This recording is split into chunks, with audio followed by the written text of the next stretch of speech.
Shalom saudara, kita kembali lagi di hari Jumat 22 Mei 2020. Tema hari ini renungan harian Mesbah Keluarga GBI Kristus Air Hidup, maksud Tuhan di balik penderitaan. Pembacaan Alkitab kita pada hari ini adalah 1 Petrus pasal 2 ayat 18 sampai 25 dan ayat emas kita ambil di ayat 19. Sebab adalah kasih karunia jika seorang karena sadar akan kehendak Allah menanggung penderitaan yang tidak harus ia tanggung. Ada penderitaan sebagai akibat dari kesalahan atau dosa, ada penderitaan karena keserangan dari iblis, dan ada pula penderitaan yang dialami justru karena hidup dalam kebenaran. Alkitab menyatakan jika kita berbuat baik dan karena itu kita harus menderita, maka itu adalah kasih karunia. Sebab untuk itulah kamu dipanggil, karena Kristus pun telah menderita untuk kamu dan telah meninggalkan teladan bagimu supaya kamu mengikuti jejaknya. Ada tertulis di dalam 1 Petrus pasal 2 ayat 21. Jadi saudara, tidak selamanya kebenaran mendatangkan berkat. Terkadang kita sudah hidup dalam kebenaran, namun yang kita alami justru adalah tekanan dan penderitaan seperti yang dirasakan pemazmur.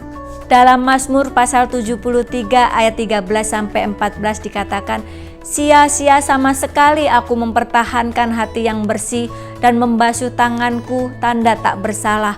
Namun sepanjang hari aku kena tulah dan kena hukum setiap pagi. Yeremia, seorang hamba Tuhan yang diutus untuk menyampaikan nubuatan dari Tuhan, justru mendapatkan perlakuan yang tak manusiawi. Di dalam Yeremia pasal 20 ayat 1 sampai 2, Pasihur bin Immer, imam yang pada waktu itu menjabat kepala di rumah Tuhan, mendengar Yeremia menubuatkan perkataan-perkataan itu.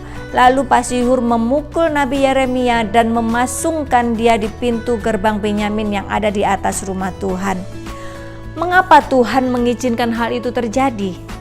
Karena Tuhan mau memproses dan memurnikan Yeremia. Sama seperti logam emas, ketika dimurnikan, ia harus melewati ujian api. Alkitab menyatakan bahwa Tuhan adalah api yang menghanguskan, dan ini tertulis di dalam Ulangan pasal 4 ayat 24. Yeremia diizinkan Tuhan melewati proses dengan suatu maksud, yaitu supaya ia memiliki hati yang murni atau motivasi dalam melayani pekerjaannya, serta punya keberanian untuk menyuarakan kebenaran, menyerukan pertobatan, bukan berkhotbah hanya untuk sekedar menyenangkan telinga orang. Tuhan izinkan orang benar mengalami penderitaan karena Tuhan hendak menuntun kita kepada pengalaman mujizat. Amin saudara.